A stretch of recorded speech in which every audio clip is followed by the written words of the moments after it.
बड़गांव पहुंचे अमरीन भट्ट के परिजनों से मिले उपराज्यपाल मनोज सिन्हा। परिवार को दिया हर संभव मदद का आश्वासन। उपराज्यपाल ने कहा, अमरीन के जज्बे को हमेशा याद रखा जाएगा।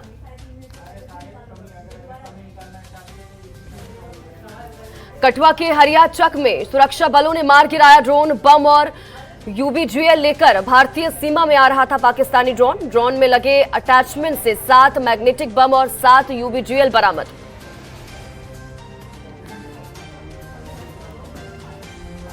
महबूबा मुफ्ती ने घाटी के हालात पर दिया बयान। कहा, कश्मीर में बेगुनाहों का बह रहा खून। हालात सुधारने के लिए हीलिंग टच पॉलिसी शुरू करने की जरूरत। कटरा में बीजेपी प्रदेश कार्यकारिणी की हुई बैठक। बीजेपी प्रदेश अध्यक्ष रविंद्र रैना की अध्यक्षता में हुआ बैठक का आयोजन। राजनीतिक सामाजिक हालातों पर हुआ मंथन।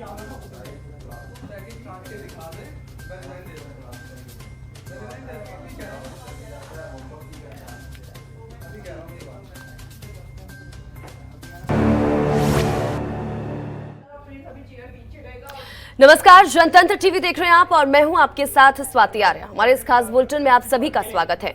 अमरीन भट्ट के परिजनों से मिले उपराज्यपाल। परिवार से मिलकर एलजी से संवेदनाएं प्रकट की। बड़ी जानकारी आपके टीवी स्क्रीन पर। परिवार को हर संभव मदद का आश्वासन दिया गया। अमरीन के जज्बे को हमेशा याद रखा जाएगा, ये भी एलजी की तरफ से कहा गया। इसी के साथ ही केंद्र शासित प्रदेश जम्मू कश्मीर के उपराज्यपाल मनोज सिन्हा ने आज बड़गांव में टीवी अभिनेत्री अमरीन भट्ट के परिवार से मुलाकात की और अपनी संवेदना व्यक्त की। इस दौरान उपराज्यपाल अमरीन के भतीजे से भी मिले और उनका हालचाल जाना। इस दौरान उपराज्यपाल ने परिवार को हर संभव मदद का आश्वासन दिया है।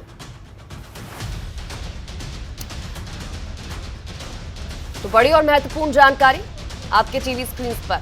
अमरीन भट्ट के परिवार वालों से मिलने पहुंचे थे एलजी और परिवार वालों से मिलने के बाद अपनी संवेदनाएं प्रकट की और इसी के साथ ही हर संभव मदद का आश्वासन उनकी तरफ से दिया गया परिवार वालों को। ज्योति पचनंदा हमारे ब्यूरो चीफ ज्यादा जानकारी के साथ इसी खबर पर हमारे साथ जुड़ चुके हैं। सीधा रुख उनका करेंगे और जानकारी लेंगे। ज्योति जी, जानकारी चाहेंगे। एलजी पहुंचे थे अमरीन भट्ट के परिवार वालों से मिलने के लिए और वहां पर पहुंचकर संवेदनाएं प्रकट करने के साथ साथ हर संभव मदद का आश्वासन उनकी तरफ से परिवार वालों को दिया गया। और क्या कुछ जानकारी इसको लेकर? एलजी मनोज सिन्हा का ये मूव सभी कश्मीर वासियों को, क्या पूरे शायद भारत को पसंद आ रहा होगा कि वो सिर्फ अमरीन भट्ट के नहीं, वो राहुल भट्ट के भी परिजनों से मिले थे। आज अमरीन भट्ट के घर में मिले, उन्हें वहां अपनी संवेदनाएं प्रकट की। उन्हें हर पॉसिबल जो भी मदद चाहिए थी उसके लिए उन्होंने बोला कि प्रशासन पूरी तरह से उनके साथ है। और उन्होंने उनके एफर्ट का भी, जिस तरह अमरीन भट्ट अपने घर परिवार को चला रही थी अकेली एक कलाकार होते हुए, और ऐसे में आतंकवादियों का उनका मारना कायराना पूर्वक हरकत थी, उसके बावजूद एलजी मनोज सिन्हा ने काफी अप्रिशिएट किया। और उसके बाद वो जो सैफुल्ला कादरी थे उनसे, उनका जो बेटा था उनसे मिलने भी वो हॉस्पिटल में गए। वो भी इंजर्ड था और उन्होंने उसकी भी जल्दी सकुशल होने की कामना करी और वहां भी उन्होंने यही बोला। तो कुल मिलाकर ये जो एक बड़ा एक हीलिंग टच था उनके परिजनों के लिए कि एलजी स्वयं उनके यहाँ जा रहे हैं। और सिर्फ एक ही नहीं, जो भी इन इंसिडेंट में पीड़ित थे उनके यहाँ मिले और उनके पहुंचने से निस्संदेह एक बहुत बड़ा मैसेज जाता है कि प्रशासन पूरी तरह से उनके साथ है। बिल्कुल, बहुत बहुत शुक्रिया ज्योति जी, तमाम जानकारी के लिए और हमारे साथ जुड़ने के लिए। और वहीं जम्मू कश्मीर के उपराज्यपाल मनोज सिन्हा ने श्रीनगर में ऐतिहासिक शालीमार गार्डन के संरक्षण और जीर्णोद्धार की आधारशिला रखी। इस मौके पर मनोज सिन्हा ने JSW फाउंडेशन, संरक्षण आर्किटेक्ट्स, इसी के साथ ही फ्लोरिकल्चर विभाग, इसी के साथ ही स्थानीय कलाकारों और शालीमार गार्डन के संरक्षण और बहाली कार्य से जुड़े अन्य विशेषज्ञों के प्रयासों की सराहना की। उन्होंने कहा कि केंद्र शासित प्रदेश सरकार JSW फाउंडेशन के सहयोग से प्रदेश की गौरवशाली विरासत को बहाल करने के लिए लगातार प्रयास कर रही है, जिससे कि इस क्षेत्र में पर्यटन को और भी ज्यादा बढ़ावा मिलेगा। JSW फाउंडेशन का मैं आभारी हूँ। आज से कुछ महीनों पहले, 7 महीने पहले, जम्मू कश्मीर के फ्लोरिकल्चर डिपार्टमेंट और JSW फाउंडेशन के बीच एक समझौता ज्ञापन हस्ताक्षर किया गया था और उसमें शालीमार गार्डन के रेस्टोरेशन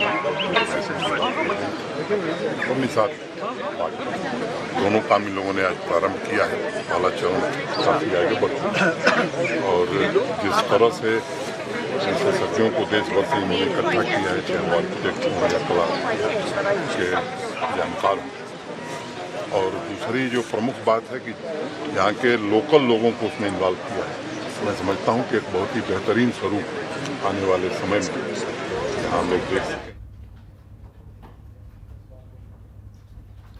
और वहीं कठुआ के हरिया चक में सुरक्षा बलों ने मार गिराया ड्रोन। बड़ी और महत्वपूर्ण जानकारी आप तक पहुंचाई जा रही है। बम और यूबीजीएल लेकर भारतीय सीमा में ड्रोन आ रहा था। सुरक्षा बलों ने ड्रोन देखते ही इस दौरान फायरिंग की। ड्रोन में लगे अटैचमेंट से 7 मैग्नेटिक बम बरामद हुए हैं।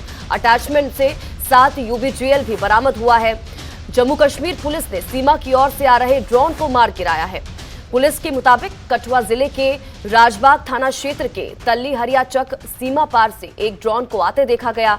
इसके साथ ही पुलिस ने बताया कि ड्रोन के साथ एक पेलोड अटैचमेंट भी था। इसकी जांच बम निरोधक दस्ते द्वारा कराने पर पेलोड से 7 अंडर बैरल ग्रेनेड लॉन्चर और इसी के साथ ही 7 मैग्नेटिक बम बरामद किए गए। पुलिस के मुताबिक तलाशी दल हर सुबह सामान्य क्षेत्र का दौरा करता है और इसी दौरान पुलिस को ड्रोन आता दिखा, जिसको तुरंत मार गिराया गया। फिलहाल इलाके में तलाशी अभियान चलाया जा रहा है।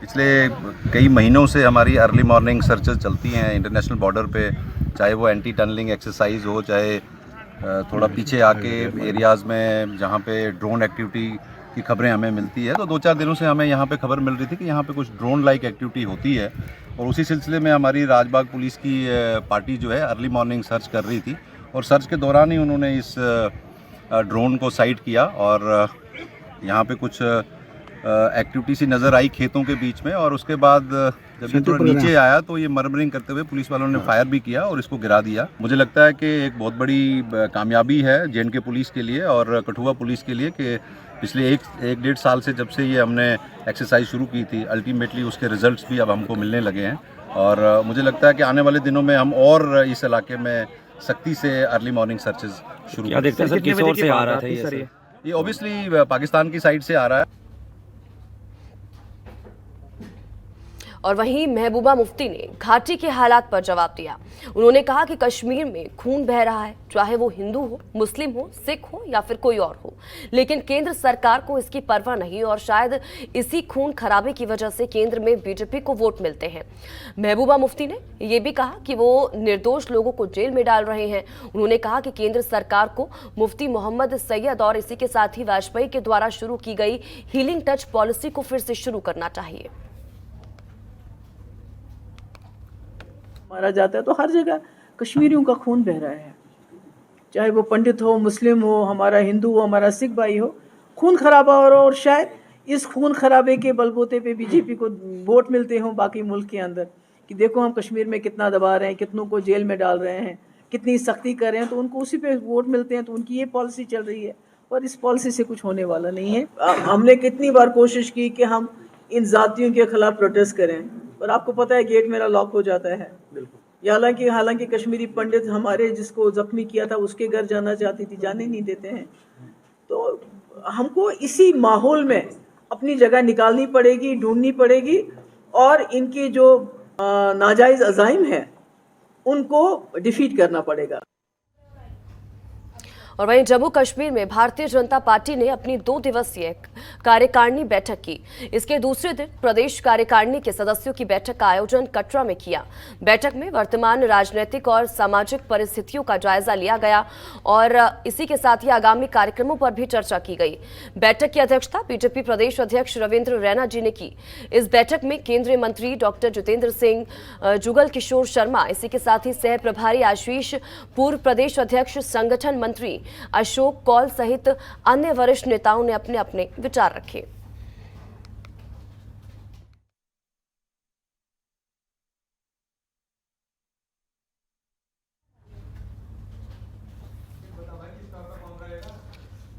और वहीं पाकिस्तान के पीएम शहबाज शरीफ ने अपने पहले संबोधन में फिर से कश्मीर का राग आलापा।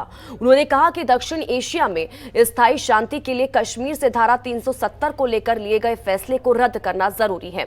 शहबाज शरीफ ने के इस बयान पर जम्मू कश्मीर में बीजेपी अध्यक्ष रविंद्र रैना ने जवाब दिया। उन्होंने कहा कि शहबाज शरीफ को अब गिलगित बाल्टिस्तान की बात करनी चाहिए कि अब वो इसे भारत को सौंपेंगे। उन्होंने कहा कि पाकिस्तान ने कश्मीर को हमेशा आतंक और दुख ही दिया है।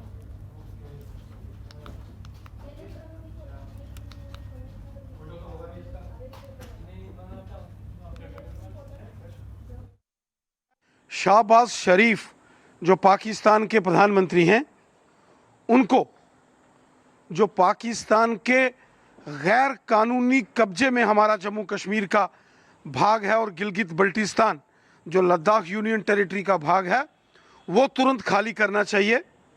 पाकिस्तान ने जो गैर कानूनी तरीके से, नाजायज़ तरीके से जम्मू कश्मीर के और लद्दाख यूटी के जिस भाग पर नाजायज़ कब्जा किया है, उसको खाली करना है। पाकिस्तान ने हमेशा जम्मू कश्मीर के लोगों का कत्ल किया है। बम, बंदूक, पिस्तौल, गोलियां और आतंकवादियों को ट्रेनिंग, ये सब पाकिस्तान की काली करतूतें हैं। पाकिस्तान जम्मू कश्मीर के लोगों का कातिल है। पाकिस्तान ने कश्मीर घाटी के अंदर मानवता का कत्ल किया है। और वहीं आम आदमी पार्टी में लोग लगातार जुड़ते जा रहे हैं। कुछ ही लोगों से शुरू हुई आम आदमी पार्टी में अब जनसैलाब जुड़ रहा है। आज भी आम आदमी पार्टी का दामन जम्मू की बड़ी हस्तियों ने थामा, जिसमें सेवानिवृत्त जज से लेकर समाजसेवी लोग मौजूद थे।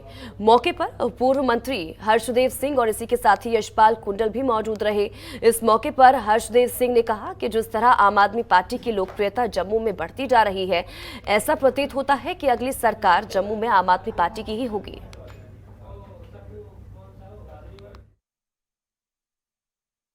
28 लोगों ने आम आदमी पार्टी का दामन थामा है और ये पदाधिकारी रहे हैं अलग अलग पॉलिटिकल पार्टीज़ में।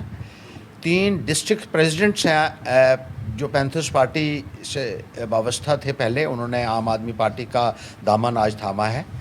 और प्रोविंशियल वाइस प्रेसिडेंट्स जो हमारे हैं, प्रोविंशियल जनरल सेक्रेटरीज़ हैं और इसी तरीके से डिस्ट्रिक्ट लेवल की जो बॉडीज़ हैं, उन्होंने आज आम आदमी पार्टी का दामन थामा है। और आम आदमी पार्टी से लोग उम्मीद लगा के बैठे हैं अब कि आम आदमी पार्टी एक परिवर्तन आने वाले वक्त में ला सकती है।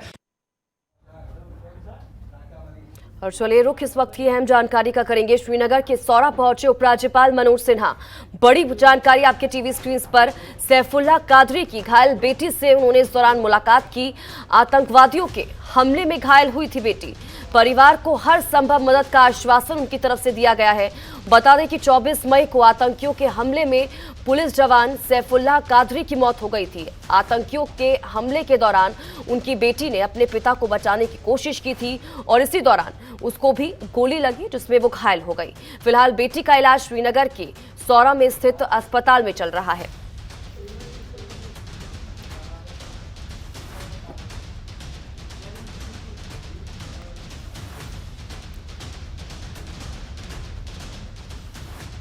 तो देखिए, बड़ी जानकारी आप तक पहुंचाई जा रही है। श्रीनगर के सौरा पहुंचे उपराज्यपाल मनोज सिन्हा और देखिए उसी की तस्वीरें आपके टीवी स्क्रीन पर है। सैफुल्लाह कादरी की घायल बेटी से उन्होंने इस दौरान मुलाकात की और ये मुलाकात की तस्वीरें हैं।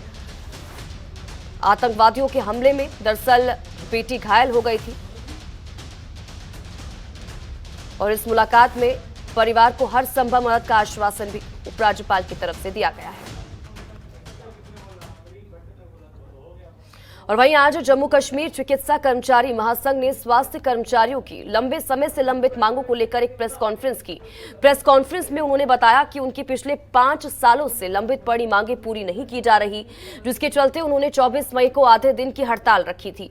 उसी दिन सूचित कर दिया गया था कि 6 जून को पूरे दिन की हड़ताल रखी जाएगी, जिसके लिए सरकार जिम्मेदार होगी। उन्होंने कहा कि विभाग ने डिपार्टमेंटल प्रमोशन की मीटिंग अभी तक नहीं की है, न ही दूसरी मांगें पूरी की है। हैं। उन्होंने कहा कि 6 जून से पहले हमारी मांगें नहीं पूरी की गई तो काम छोड़ हड़ताल करेंगे, जिसमें अस्पताल की सुविधाएं प्रभावित होंगी। कर्मचारी महासंघ ने कहा है कि हम हड़ताल नहीं करना चाहते हैं, लेकिन अब हड़ताल के सिवा कोई विकल्प नहीं रह गया है। कि 24 तारीख को हमने 10 से 1 बजे तक जो स्ट्राइक की कॉल दी थी, जो एक सक्सेसफुल स्ट्राइक थी, उसी दिन हमने 6 जून को एक स्ट्राइक की फुल डे स्ट्राइक की कॉल दी है, क्योंकि हमको ये स्ट्राइक कोई शौकीन नहीं है हम स्ट्राइक करने के, मगर हम मजबूर हैं, क्योंकि पिछले 5 साल से हम लगातार धरना प्रदर्शन कर रहे हैं कि हमारी 4 डिमांडें हैं। एक तो डिमांड है डीपीसी की, कि बहुत सारे हॉस्पिटल में जो पोस्टें हैं वो खाली पड़ी हुई हैं और एम्प्लॉइज़ वहाँ पर नहीं है। जो आम पब्लिक जाती है वो तकलीफ़ में होते हैं कि वो वहाँ पर जो एम्प्लॉइज़ नहीं मिलते। वो कैसे मिलेंगे जब डिपार्टमेंट प्रमोशन कमेटी प्रमोट करेगी तो वो वहाँ पर फुलफिल होंगी। डायरेक्ट पोस्ट नहीं है वो। ये प्रायोरिटी पर हमारी जो डिमांडें हैं उनको हल करें, ताकि ये जो हमने स्ट्राइक की कॉल दी है हमने मजबूर होकर दी है। इस गर्मी में, इस 45 डिग्री टेम्परेचर में हम जब हमारे लोग बैठते हैं तो कुछ भी हो सकता है। इसलिए हम उनसे रिक्वेस्ट करते हैं कि इससे पहले कि हम स्ट्राइक में जाएं, हमें हमारे जो साथी हैं, हमारी डिमांड्स हैं, उनको फुलफिल कर दें, ताकि हम भी सही और रिलीफ महसूस कर सकें। और वहीं पीएचई डेली वेजर्स की तरफ से 28 मई से 29 मई रात 8 बजे तक काम छोड़ हड़ताल की गई थी। अपनी नियमितीकरण और इसी के साथ ही लंबित वेतन को लेकर कई बार डेली वेजर्स ने सरकार के खिलाफ प्रदर्शन किया, लेकिन सरकार हर बार आश्वासन देकर पल्ला झाड़ लेती है। अब प्रदर्शनकारियों ने सरकार को चेतावनी देते हुए कहा है कि इस बार अगर उनकी मांगें नहीं पूरी की गई तो अब की बार हड़ताल जो होगा वो मांगे पूरी होने तक बंद नहीं होगा। इसके साथ ही उन्होंने कहा कि वो जम्मू शहर का पानी बंद कर देंगे, जिसकी जिम्मेदार सरकार होगी।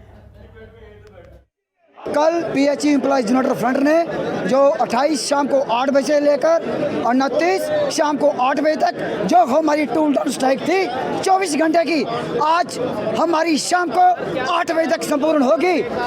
और 8 बजे से पहले हम इस सरकार से कहना चाहते हैं, जो हमारी जम्मू कश्मीर प्रदेश के लेफ्टिनेंट गवर्नर श्री मनोज सिन्हा जी, कि 8 बजे से पहले हमें परमानेंट पॉलिसी चाहिए, ऐसा रिचॉर्ड चाहिए, हमें 70 महीने का बकाया वेतन चाहिए। जिन कर्मचारियों की स्थायी कर्मचारियों की डेथ हो गई है, उनकी परिवार के एक सदस्य को नौकरी चाहिए। और वहीं पुंछ से मंडी के रास्ते में एक कार दुर्घटना का शिकार हो गई, जिसमें सवार एक ट्रैफिक कर्मी की मौत हो गई, जबकि 5 अन्य घायल हो गए। हादसे के बाद कार नदी में डूब गई, जिसे क्रेन की मदद से बाहर निकाला गया।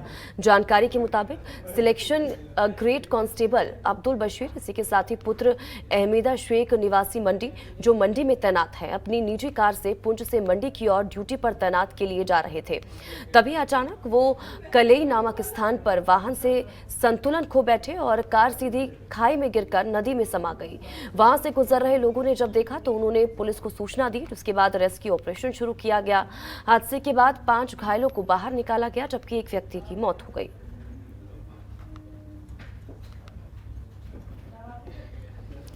तो देखिए, पुंछ में दर्दनाक सड़क हादसा हुआ, उसी की तस्वीरें हैं आपके टीवी स्क्रीन पर। दरअसल नियंत्रण खोकर जो कार थी वो खाई से सीधा जाकर नदी में जा गिरी और हालांकि रेस्क्यू ऑपरेशन उसके बाद देखिए चलाया गया, उसी की तस्वीरें हैं। 5 लोगों को बाहर निकाला गया, लेकिन इसमें से एक जो व्यक्ति था उसकी मौत हो गई। पुंछ में ये दर्दनाक सड़क हादसा हुआ। दरअसल अनियंत्रित होकर जो कार थी वो खाई में गिरी और खाई से सीधा नदी में जाकर जब कार डूबी तो उसमें जो लोग सवार थे उसमें से एक व्यक्ति की मौत हो गई है।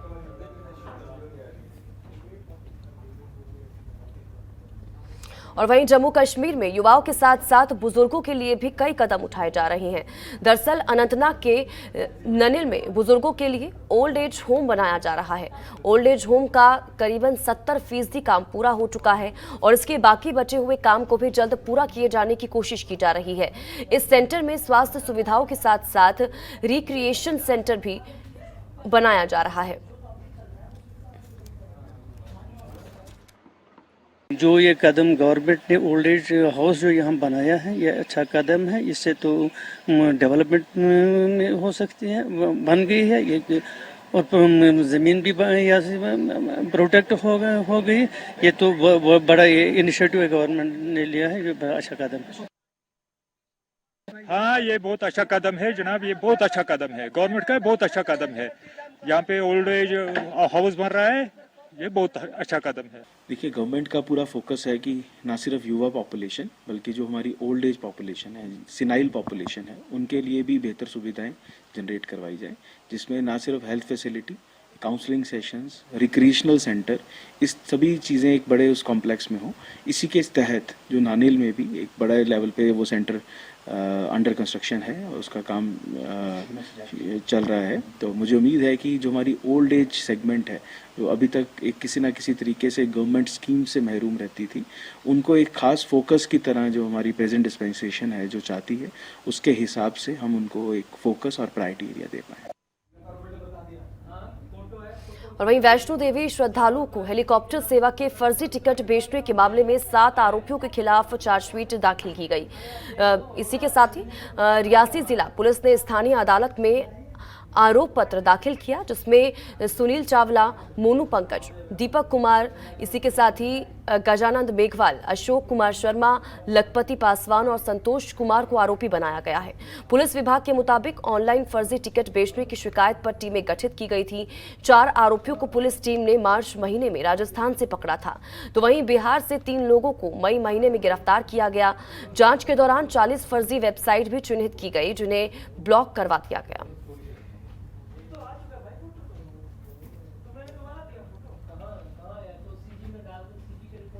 और वहीं सीईसी करगिल फिरोज खान ने जिला स्तरीय विज्ञान प्रदर्शनी, प्रश्नोत्तरी प्रतियोगिता और मोबाइल विज्ञान प्रयोगशाला का शुभारंभ किया। कार्यक्रम का शुभारंभ निदेशक शिक्षा डॉक्टर सफदर अली, डीसी कारगिल संतोष सुखदेव और अन्य गणमान्य व्यक्तियों की उपस्थिति में हुआ। जिले के विभिन्न हिस्सों के छात्रों ने इस प्रतियोगिता में हिस्सा लिया।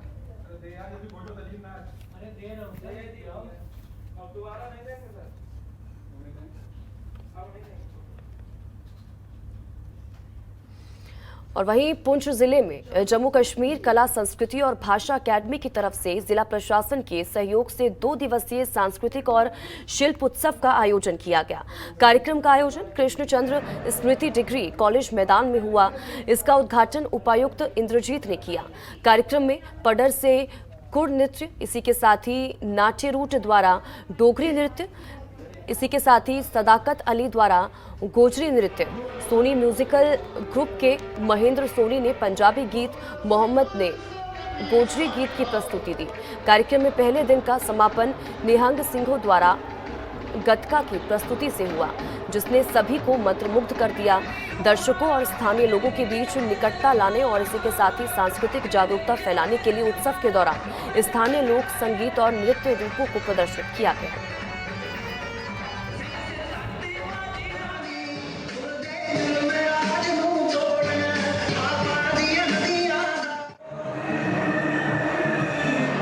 यहाँ पे पहली बार परफॉर्मेंस है और हम Jammu and Kashmir academy of art culture and language से बिलोंग करते हैं। यहाँ पे अभी श्रीनगर से शीन कल्चर ग्रुप को हम रिप्रेजेंट कर रहे हैं और बहुत अच्छा लग रहा है। यहाँ की एडमिनिस्ट्रेशन, यहाँ के लोग बहुत ही सपोर्टिव है, बहुत अच्छा लग रहा है। और यहाँ पे हर स्टेट से कल्चरल रिप्रेजेंटेशन हो रही है and that is a kind of peace and brotherhood message for all over the world. यहाँ पे परफॉर्म करने में पहली बार मौका मिला, तो एज़ कम्पेयर टू जो कश्मीर में हालात इस टाइम पे चल रही है, तो जो भी आर्टिस्ट है इस टाइम पे डर लगता है बाहर निकलने में भी, लेकिन हमें खुद भी नहीं पता है कि ऐसा हमारे साथ क्यों हो रहा है। बट स्टिल ये तो हमें किसी पे ब्लेम भी नहीं चढ़ा सकते, ये पता भी नहीं है कहाँ से क्या हो रहा है, ये किसी की चाल है क्या नहीं है, ये तो हम नहीं बता सकते।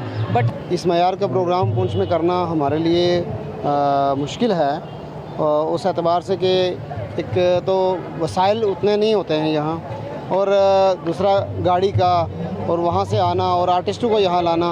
लेकिन ये हम शुक्रिया अदा करते हैं गवर्नमेंट ऑफ इंडिया का कि आपने हिंदुस्तान के आखिरी ज़िले को तरजीह दी है, बॉर्डर डिस्ट्रिक्ट है ये, उसको आपने तरजीह दी है। और ख़ास करके इस किस्म की एक्टिविटी जिसका मकसद ये है कि अपने तहजीबी और सकाफती विरसे की साम संभाल, हमारी ज़ुबानों की साम संभाल, हमारे कल्चर की, हमारे सकाफत की, हमारी तहजीब की और हमारा जो आर्ट है उसकी साम संभाल, और हमारी नई नस्ल को ये बताना कि हमारा तहजीबी विरसा ये है। और इसी के साथ ही हमारे इस खास बुलेटिन में फिलहाल इतना ही। आप बन रहे हमारे साथ। नमस्कार। खबरों के निष्पक्ष विश्लेषण के लिए सब्सक्राइब करें Jantantra TV and press the bell icon.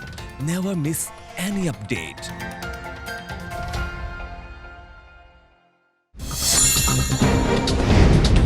Download कीजिए जनतंत्र टीवी ऐप को, जो कि अवेलेबल है गूगल प्ले और ऐप स्टोर पर। अधिक जानकारी के लिए अभी डाउनलोड करें।